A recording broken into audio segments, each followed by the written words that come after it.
itu dia bangun sangat mewah, sangat bagus sekali. Dibangunnya 3 miliar.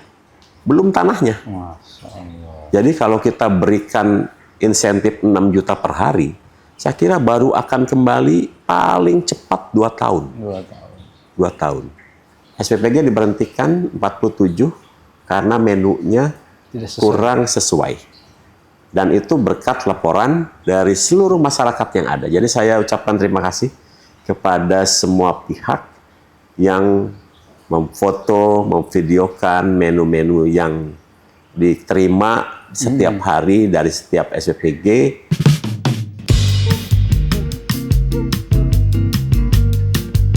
Assalamualaikum warahmatullahi wabarakatuh. Salam sehat Tribuners dan Sobat Warta Kota. Berjumpa lagi bersama kami dalam program Wawancara Eksklusif. Bersama saya Dodi Hasanuddin dan di samping saya sudah ada Kepala Badan Gizi Nasional Profesor Dr. Insinyur Dadan Hindayana. Assalamualaikum Pak Dadan. Waalaikumsalam, Kang Dodi. Wah, Damang. Saya Alhamdulillah. Ini nggak bosan wawancara saya terus. Oh, enggak dong. Kita kan perlu mengedukasi masyarakat. Kan belum lama wawancara sama saya. Kan kalau edukasi mah harus rutin atuh. Namanya juga edukasi. Nah, sekarang edukasi tentang yang viral-viral nih, Kang Dadan. Karena orang Sunda jadi Kang Dadan. Banyak yang ini lagi rame nih Kang Dadan. Tentang pertama tuh yang lagi rame nih di Bekasi bulan Ramadan katanya menu-menu MBG kok begini-begini aja padahal biayanya 15.000. Ya. Nah, Jadi perlu saya sampaikan ya, ya. bahwa program makan bergizi ini memiliki 3 komposisi anggaran. Siap. Yang pertama bahan baku.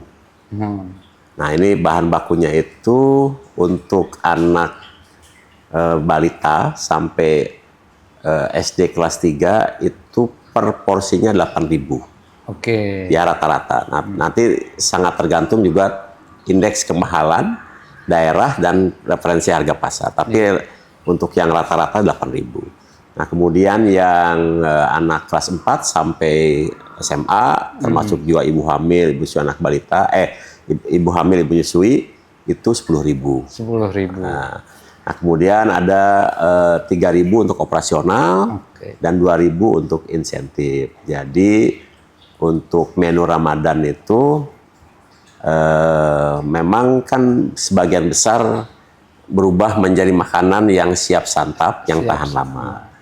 Dan kami ucapkan terima kasih nih kepada yang memviralkan menu-menu yang kurang layak. Oke. Karena itu menjadi bahan evaluasi kami juga, sehingga untuk khusus Ramadan ini, SPPG yang menampilkan menu yang kurang sesuai, itu sudah kami berhentikan operasinya 47. Oh, 47 Iya. SPPG? Iya, karena terbukti bahwa mengeluarkan menu yang tidak sesuai dengan standar. Oh. Jadi ini baru terjadi nih. Oke. Karena selama ini SPPG diberhentikan kalau mengalami kejadian menonjol, misalnya menyebabkan anak didik sakit. Oke. Karena misalnya pencernaan dan lain-lain. Tapi di Ramadan kali ini SPPG diberhentikan 47 karena menunya Tidak sesuai. kurang sesuai. Dan itu berkat laporan dari seluruh masyarakat yang ada. Jadi saya ucapkan terima kasih kepada semua pihak yang memfoto, memvideokan menu-menu yang diterima setiap hari dari setiap SPPG, dan itu bagian dari pengawasan bersama. Sekaligus juga saya sampaikan bahwa Badan Gizi senang sekali kalau seluruh masyarakat membuat foto dan video dari menu yang diterima. Wah. Yang bagus dimunculkan, yang jelek diviralkan. Jadi nggak usah khawatir ya. Nggak usah. Karena Nggak akan ditekan. nggak ada. Bahkan ada isu hari ini keluar. Iya. Katanya yang membuat video, menu, dan sebagainya akan dilaporkan sebagai pelanggaran undang-undang ITE. Saya bilang nggak ada. Nggak ada. Bagi kami, di pusat ini kan kita sudah mengeluarkan SOP, Iya. Juknis, dan panduan agar menu dibuat selayak mungkin, sesuai dengan harga yang diterapkan dan berbasis indeks kemahalan daerah. Nah, Dan kami juga sudah melihat juga, misalnya kami melihat menu, ada kacang, ada telur. Saya tanya, harga kacang berapa? 4.000. Harga telur berapa? 2.200. Lah kenapa nggak kacangnya diganti telur aja? Dari segi citra lebih bagus telur. daripada kacang. Kacang memang bermanfaat juga, tetapi penerimaan di masyarakat kan Beda. beda. Jadi saya sampaikan ke SPPG, buatlah yang di masyarakat diterima dengan baik.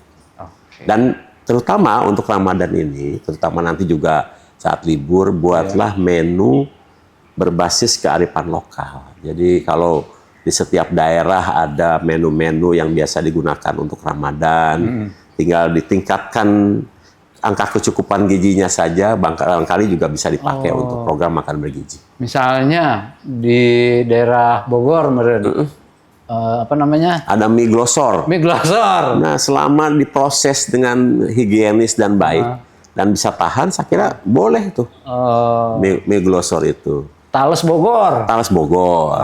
Kalau di Palembang misalnya Pempek. pempek. Oke. Kayak gitu. Kayak gitu kan bisa digunakan, ya kan? Ya, ya.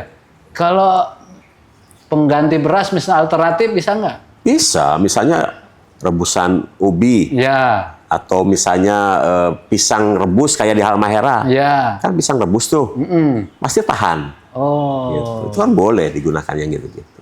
Selama angka kecukupan gizinya dinilai cukup oleh ahli gizi dan harganya juga sesuai, kenapa tidak? Gitu. Oke, keren tuh. Makanya banyak-banyak laporan, biar kita tahu ya. Jadi ada evaluasi ya. Ya, tapi saya senang loh. Setiap banyak yang melaporkan, akhirnya kita bisa segera meninjau dan begitu kita hasil investigasi menunjukkan bahwa ada aspek kesengajaan, langsung kita hentikan. Saya mah mengira masyarakat cinta sama MBG nih. Alhamdulillah, terima kasih. Makanya ngasih laporan nih, Kang Dadan. Terima kasih semuanya. Jadi mendukung nih, salah satu bukti mendukung MBG dengan memberi laporan. Kalangan mahasiswa ini yang nanya nih. Biasa nih, ada ketua BEM UGM nih, Mas Tio kalau nggak salah namanya. Itu ngasih singkatan tuh, Kang. MBG, maling berkedok gizi. Kumaha ta? Ya, pertama saya harus menyoroti dulu sosok Tio-nya itu ya. Ini anak muda yang cerdas ya, dan saya kira ini calon pemimpin bangsa masa depan. Amin, amin. Sifat kritisnya harus terus dipertajam, ya kan. Melihat Tio ini, saya mengingatkan kepada rekan saya yang namanya Bapak Budiman Sujatmiko. Ini mirip banget nih gaya-gaya bicaranya. Cuma Pak Budiman Sujatmiko dulu tidak pernah bicara kasar. Ya kan? Jadi nggak pernah misalnya menilai pemimpin presiden kita bodoh. Menilai presiden kita iblis gitu. Pak Budiman tidak. Ada adab. Ada adab, tapi saya kira sifat kritisnya harus kita pertahankan ya, dan saya kira ini modal dasar yang cukup bagus untuk jadi seorang pemimpin. Dan saya harus sampaikan bahwa anggaran yang dimiliki oleh Badan Gizi Nasional itu 93% itu kita salurkan melalui virtual account ke setiap SPPG. Virtual account ke setiap SPPG. Dan virtual account itu di-approve oleh 2 orang. Satu oleh pegawai Badan Gizi, satu lagi oleh mitra. Nah, kalau salah satu dari 2 orang ini tidak setuju, uang tidak bisa digunakan. Oh, gitu. Jadi saling kontrol.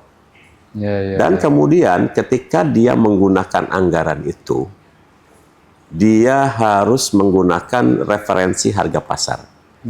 Jadi kalau harga telur katakanlah di pasaran hari ini misalnya 28.000, kemudian dia mengklaim 33.000, itu sebentar saja langsung ketahuan tuh. Kalau dia markup. Iya. Dan ada kejadian di mana satu SPPG harus mengembalikan uang cukup besar karena setelah diaudit oleh BPKP harganya di-up terlalu banyak. Begitu. Jadi Jadi itu transparan banget ya. ya jelas. Nah, kemudian terkait dengan insentif untuk mitra Iya. yang diberikan. Ini kan bukan sesuatu hadiah. Iya. Ini adalah bagian insentif atau penghargaan dari negara kepada yang berkontribusi terhadap program makan bergizi gratis. Hari ini sudah ada SPPG sebanyak 24.400 di seluruh Indonesia. 24.400. Dan 100% itu dibiayai oleh para mitra itu. Oh. Jadi uang mitra itu. Jadi mitra itu mengeluarkan uang. Dan kalau tidak diberikan insentif, mana ada orang yang kemudian mengeluarkan uang, kemudian harus rugi. Iya, betul. Negara tidak boleh dirugikan, tapi negara juga tidak boleh merugikan warga negara. Iya. Dan ketika mitra membangun SPPG, itu rata-rata mengeluarkan uang 2 miliar.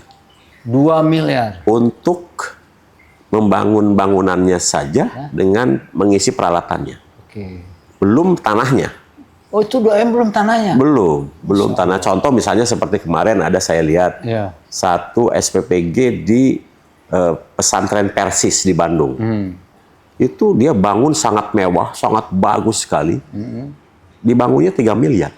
Belum tanahnya. Masya Allah. Jadi kalau kita berikan insentif 6 juta per hari, saya kira baru akan kembali paling cepat 2 tahun. 2 tahun.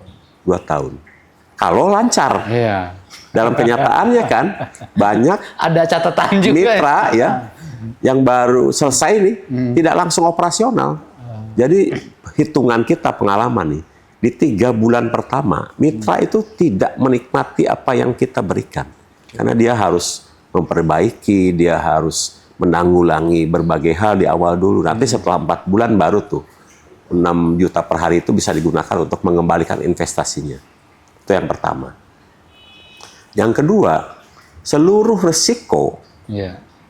yang ada dalam pembangunan SPPG, mulai dari pengadaan lahan, sampai membangun, kemudian mengisi, kemudian ada kerusakan harus memperbaiki, kemudian ada penyusutan alat harus ditanggulangi, kemudian ketika terjadi bencana, Banyak banget. seperti di Aceh, Iya, betul ya. ada SPPG yang sudah selesai, baru selesai, kesapu banjir. Itu resikonya yang nanggung mitra, bukan badan gizi. Mitra Kemudian- yang nanggung ya? Mitra yang nanggung. Kemudian ada kebakaran di satu SPPG. Begitu terjadi kebakaran, ada kerugian, seluruhnya peralatan rusak dan bangunan harus diperbaiki. Siapa yang nanggung? Mitra. Mitra juga, bukan badan gizi. Oh. Jadi seluruh resiko itu yang nanggung adalah mitra. Jadi di mana pencurian uangnya di mana? Di mana coba? Saya juga Karena bingung. gini, karena negara nggak boleh dirugikan, Iya. tapi negara juga nggak boleh merugikan masyarakat. Jauh lebih penting adalah negara harus melindungi dan menguntungkan masyarakat. Jadi para mitra itu saya selalu sebutnya sebagai pejuang merah putih secara nasional. Oh, secara nasional. Karena mereka lah yang mengeluarkan uang, mereka yang menanggung risikonya. Nah, kemudian yang lebih penting lagi ini, kalau kita bangun bangunan sendiri, kita pasti akan menghasilkan bangunan yang terbaik untuk kita. Iya, pasti. Dan tidak mungkin kita memark up diri sendiri. Betul. Betul nggak? Betul. Kan? Betul. Betul. Jadi Nggak mungkin lah.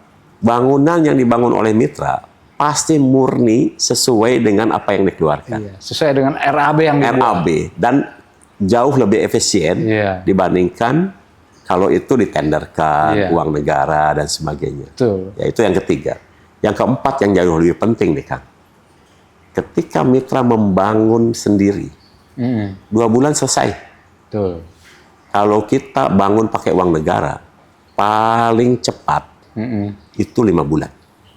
Paling cepat. Paling cepat. Kenapa? Karena administrasinya banyak yang harus Iya. dilengkapi. Sementara untuk mitra tidak perlu administrasi yang Langsung. macam-macam langsung. Jadi Betul. dari segi waktu jauh lebih efisien, Iya. jauh lebih cepat. Betul. Dan Kang Doni tahu kan, Betul. waktu itu jalannya searah. Betul. Begitu kita lewat hari ini, kita nggak bisa ngulangnya kembali. Betul. Kalau kita punya keinginan, suatu hari kalau saya udah kaya, saya mau beli mobil ini, itu bisa terwujud anytime. Betul. Tapi ketika kita bilang, pada saat usia 10 tahun harusnya saya begini, itu hanya ilusi aja. Makanya selalu dibilang, demi waktu. Iya, aduh, saya jadi Bahwa semua manusia dalam keadaan merugi. merugi. Nah, dengan percepatan yang dilakukan oleh mitra, BGN atau pemerintah harus menghargai efisiensi waktu itu. Karena dengan kecepatan yang terjadi, akhirnya banyak anak yang bisa dilayani makan bergizi, ya kan? Betul. Banyak masyarakat yang tidak bekerja akhirnya bisa bekerja. Kemudian banyak petani peternak nelayan akhirnya produk-produknya bisa dibeli. Kalau tidak ada kecepatan pembangunan itu, yang sekarang tidak ada, itu semua orang merugi. Iya, betul. Mungkin jumlahnya nggak sampai 24.000 mungkin. Nggak ada lah, nggak Iya, mungkin. Sekarang itu kita sudah 24.400 dan sudah bisa melayani 61,2 juta. 61,2 juta. Coba cari di seluruh dunia yang bisa secepat itu. Nggak ada. Jadi insentif itu salah satunya juga menghargai dari segi waktu. Waktu itu sesuatu yang paling berharga di dunia ini. Iya. Wal asr, Walasar. demi waktu. Demi waktu. Sampai Tuhan aja bersumpah Iya. demi waktu. Makanya supaya kita tidak merugi, Pak Presiden tuh membuat program namanya Program Hasil Terbaik Cepat. Hasil terbaik. Best Result Fast. Oke. Bagus saja, tapi kalau 2 tahun lagi nggak ada gunanya. Oke. Jadi harus best result fast, hasil terbaik cepat. Dan Pak Presiden sekarang meminta hasil terbaik lebih cepat. Dan itu penghargaannya harus jauh lebih tinggi. Itu bisa itu pasti ya? Bisa. Oke. Kita bisa melakukannya. Iya. Tapi kita harus bekerja. Dan kita bersinergi dengan seluruh masyarakat. Jadi saya ucapkan terima kasih kepada seluruh mitra yang sudah mensukseskan program ini. Anda semua adalah pejuang merah putih. Oke. Betul. Jadi kalau saya ingat di pemerintahan itu daerah mungkin proyek pengerjaan pertengahan tahun baru berjalan. Tapi ini langsung ini. Terus programnya kapan berjalannya? Iya, iya. Ini contoh juga Iya. bahwa kita sekarang dari anggaran 2025 tuh kita harusnya bangun 1.542 SPPG Iya. yang didanai APBN. Oke. 4 triliun kita kembalikan karena tidak sanggup diserap. Yang mampu dibangun itu akhirnya dari 1.542 hanya 315. Dan sekarang belum selesai. Oh. Itu kalau menggunakan dana APBN. BBM Kalau kita menggunakan dana APBN, kapan program ini akan jalan? jalan. Benar. Jadi saya menghargai betul Jadi ini konseptor ini, konseptor ini. Iya. Oke. Kontribusi masyarakat luar biasa. Saya ucapkan terima kasih sekali lagi kepada seluruh para pejuang merah putih. Iya, betul. Pejuang merah putih tanpa dukungan masyarakat juga, ya. Ya, Jadi masukan sangat dibutuhkan oleh kita PGN dalam mengevaluasi kinerja mitra juga ya. ya. Ada lagi nih, Kang Dadan. Itu loh yang bilang MBG motong dana pendidikan, Oh. katanya bikin UKT berkurang. Jadi perlu saya sampaikan ya, bahwa dana yang dikelola oleh BGN itu memiliki untuk sementara ini ada 3 rincian output. Yang pertama output pendidikan. Kenapa? Karena 60 juta itu penerima manfaatnya adalah anak sekolah dan anak sekolah keagamaan. Itu pendidikan. Kemudian ada ibu hamil, ibu nyusui anak balita, itu outputnya kesehatan. Kesehatan. Kemudian ada dukungan manajemen, itu outputnya ekonomi. Betul. Makanya anggaran di BGN itu akhirnya ada 3 fungsi. Fungsi pendidikan, fungsi kesehatan, fungsi ekonomi. Nah, sebentar lagi, karena Pak Mensos meminta agar lansia juga Dapat. atau diintegrasikan dari SPPG ngambil makanannya, maka akan ada output yang keempat, output sosial. Oh. Nah, di dalam APBN-nya demikian. Nah, apakah ini mengganggu biaya pendidikan? Itu sampai sekarang belum terbukti dan tidak terbukti.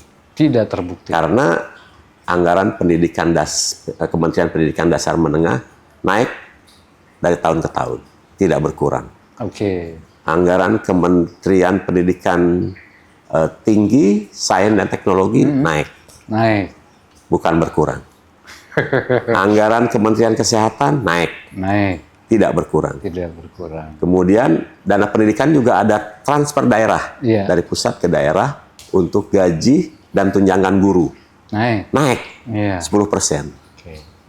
Terus dana KIP kuliah naik. Naik. Jadi Tidak yang turun turun. yang mana? Jadi tidak ada yang turun dan tidak ada yang terganggu. Oh, oke. Jadi tidak benar kalau MBG mengganggu anggaran pendidikan. Kemudian saya perlu jelaskan, terutama yang dikritik oleh salah satu pihak, misalnya penerima KIP di salah satu perguruan tinggi turun gara-gara MBG. Iya. Itu sama sekali Tidak. tidak demikian. Oh. Kenapa? Karena selama ini KIP itu diberikan ke perguruan tinggi dalam bentuk kuota. Betul. Jadi katakanlah perguruan tinggi A di Bogor misalnya, Ya. dapat sekian ribu ya. Iya. Nanti di Jogja sekian ribu ya. Iya. Itu dulu. Iya. Nah, tahun ini pemberian KIP berbasis data tunggal yang dimiliki oleh BPS dan penerima KIP itu yang dari desil 1 sampai 4. Oke. Nah, kenapa di satu perguruan tinggi turun? Karena yang berhak menerimanya Berkurang. turun. Turun. Itu artinya orang dari desil 1 sampai 4 di satu perguruan tinggi sedikit. Sedikit. Artinya yang kuliah itu banyak yang Mampu. mampu. Jadi bukan KIP-nya yang turun, tetapi yang berhak menerimanya yang turun. Eta Etak itu. Nah, dulu artinya kalau berbasis kuota Iya. ada yang dapat KIP yang sebetulnya bukan pada levelnya, Bukan haknya. bukan haknya. Sekarang itu orang yang menerima adalah yang berhak. Oh. Itu Kang Dodi. Siap. Oh, Jadi kalau Kang Dodi bukan dari desil 4, jangan terima KIP. Oh, atuh. Kan kalau udah di desil 8 mah bayar sendiri aja. Pan saya juga mau sih dapat. Bener. Ngertos ya? Ya, ngartos. Jadi kenapa menurun? Karena yang berhak menerimanya turun. Nah, Artinya di perguruan tinggi itu sudah lebih sedikit orang dari desil 1 dan 4. ya jangan dikait-kaitkan sama MBG atuhnya. Nggak ada hubungannya. Nanti datanya saya kirim ya. Iya. Kalaupun yang harus tahu adalah kampusnya sendiri ya. Iya. Kampus itu pasti tahu bahwa ada penurunan angka atau penerima. Iya. Gitu.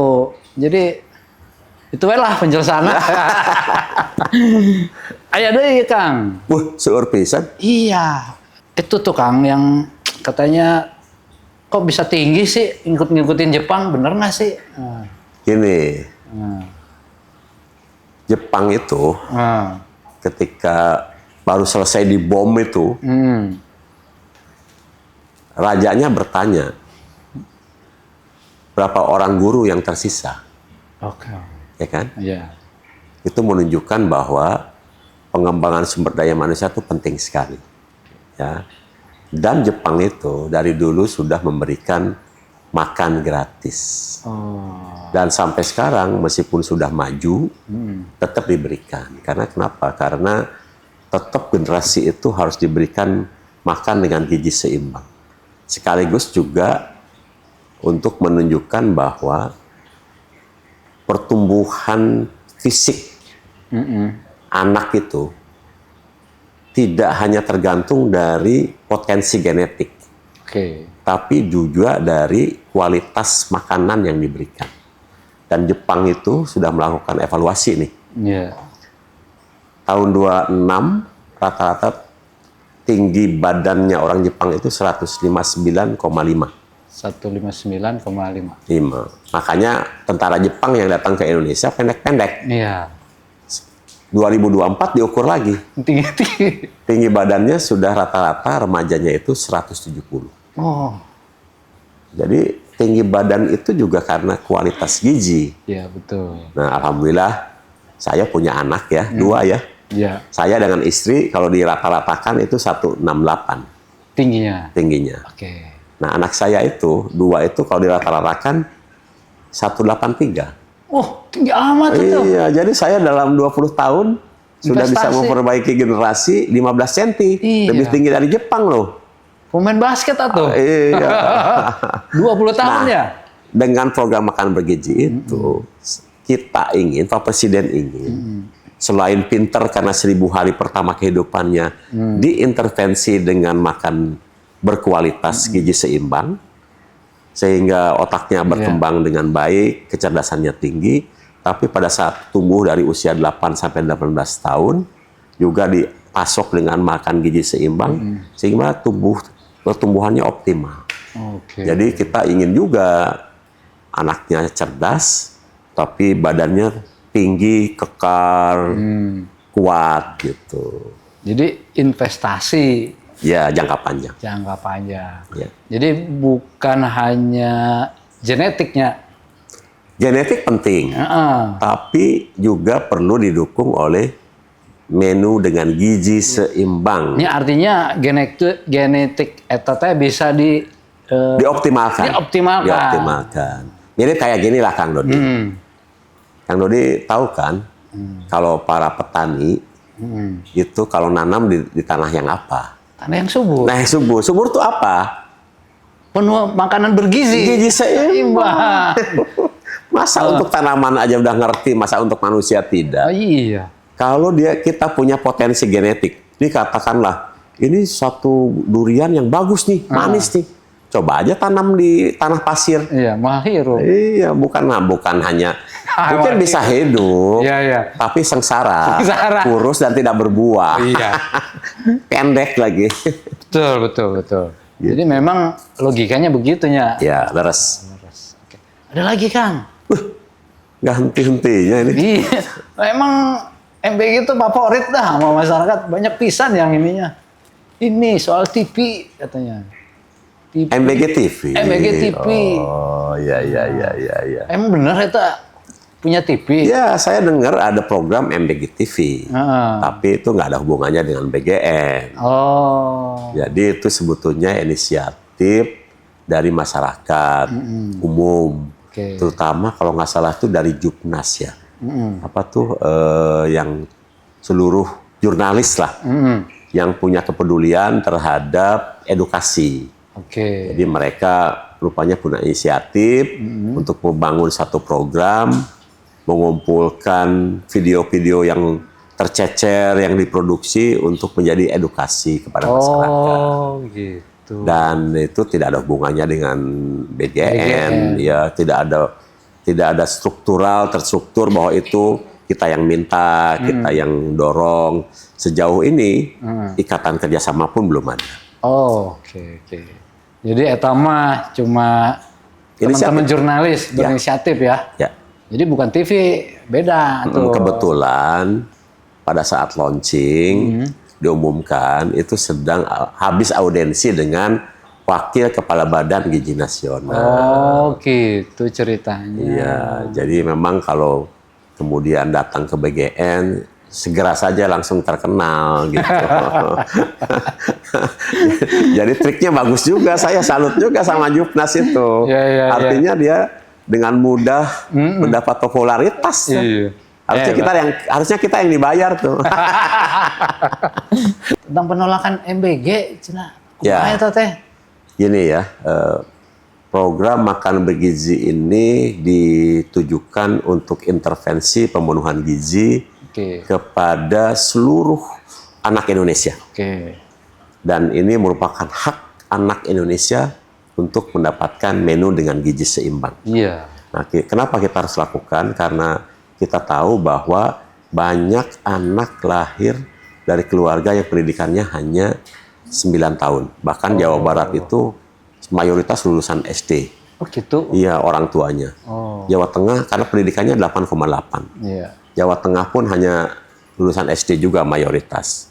Karena pendidikannya 8,01. Jawa Timur pun sama, 8,11. Jadi artinya Pulau Jawa Pulau Jawa itu ini anak-anak lahirnya 2, 3, 4 sampai 5 itu dari keluarga yang rata-rata pendidikannya lulusan SD. Yang pendapatannya pasti sangat rendah. Sehingga mereka tidak punya akses terhadap menu dengan gizi seimbang. 60% tidak punya akses terhadap menu dengan gizi seimbang. Oleh sebab itu program ini lahir. Dan hitungan kami sementara ini 82,9 juta meliputi ibu hamil, ibu susui, anak balita, dan seluruh anak dari PAUD sampai SMA. Nah itu mereka berhak. Tetapi ketika yang berhak ini tidak ingin menerima MBG, kami pemerintah BGN menghormati. Boleh tidak diambil. Jadi selama ini ada beberapa sekolah yang masuk dalam kategori menengah ke atas. Penerima manfaat. Oh, menengah ke atas. Contoh di Bogor ya. Iya. Ayat Di Bosowa Bina Insani. Itu ada satu kantin sekolah di sana yang kita jadikan SPPG.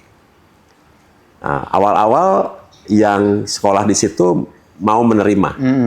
Tapi ketika setelah kejadian menonjol, sekarang itu seluruh anak di sekolah itu tidak ingin menerima program makan bergizi gratis. Jadi SPPG-nya tetap ada di sekolah itu, tapi kemudian digunakan untuk melayani sekolah sekitarnya. Jadi kami hormati, tidak kami paksakan. Juga ada sekolah Regina Pacis misalnya, ada Mardiwana, ada sekolah Bogor Raya, itu tidak menerima. Ada sekolah yang bagus di Sentul. Ketika kami tanya mau menerima MBG tidak. Sebagian orang tuanya mau, sebagian orang tuanya nolak. Kalau sudah ada yang begitu, kami tidak berikan. Jadi sekolah kami persilahkan untuk secara bebas menentukan. Tapi ketika ada satu sekolah yang sudah mau menerima, silahkan kami kirim. Nah, kemudian dalam perkembangannya, misalnya ada 1-2 anak yang orang tuanya tidak ingin, ya kami pasti lewatkan juga. Jadi kami hormati juga. Jadi tidak ada paksaan menerima program makan bergizi gratis. Alhamdulillah sampai sekarang ada 61.200.000 yang mau menerima dan masih banyak yang menunggu agar program ini segera sampai ke mereka. Oleh sebab itu Badan Gizi bekerja secepat-cepatnya seperti tadi itu demi waktu. Program hasil terbaik lebih cepat. Jadi bukan program hasil terbaik cepat, tapi program hasil terbaik lebih cepat. Program hasil terbaik lebih cepat. Lebih cepat. Karena banyak anak yang sekarang itu menunggu agar sampai ke mereka. Jadi saya kira yang ingin banyak sekali dan harus kita segera layani. Yang tidak ingin kita hormati. Demikian. Udah jelas kan penjelasannya. Jadi kalau sekolah tidak mau nggak dipaksa, ya. Iya betul. Dan saya kira begini, saya ingin menghimbau kepada seluruh masyarakat, terutama tokoh politik ya. Marilah kita bekerja untuk kebaikan bangsa, untuk kualitas SDM masa depan. Karena anak yang hari ini lahir 20 tahun lagi itu akan menjadi tenaga kerja produktif. Anak yang hari ini di SMP 20 tahun lagi sudah akan jadi pemimpin negara ini. Jadi kita harus penuhi kebutuhan pertumbuhan mereka, hak mereka secara seksama agar mereka bisa tumbuh dengan sehat, cerdas, kuat, ceria. Ceria. Ujung-ujungnya dan ceria. Tentu merah putih di dada.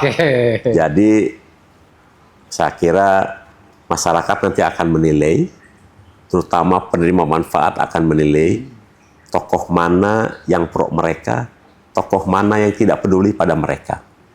Ya kan? Mereka nanti yang akan memberikan judgement-nya. Oke. Jadi saya kira lebih baik sekarang kita Ya. bekerja dengan sekuat tenaga, menghasilkan generasi yang sehat, Ya. cerdas, kuat, ceria. Lebih cepat. Karena anak yang tumbuh sehat, Ya. hasil kajian menunjukkan dia akan produktif di masa dewasa. Oke. Terbukti nih. Iya. Dan dia ketika produktif akan mendapatkan penghasilan yang baik. Betul. Ketika penghasilannya baik, maka dijamin keturunannya akan jauh lebih baik.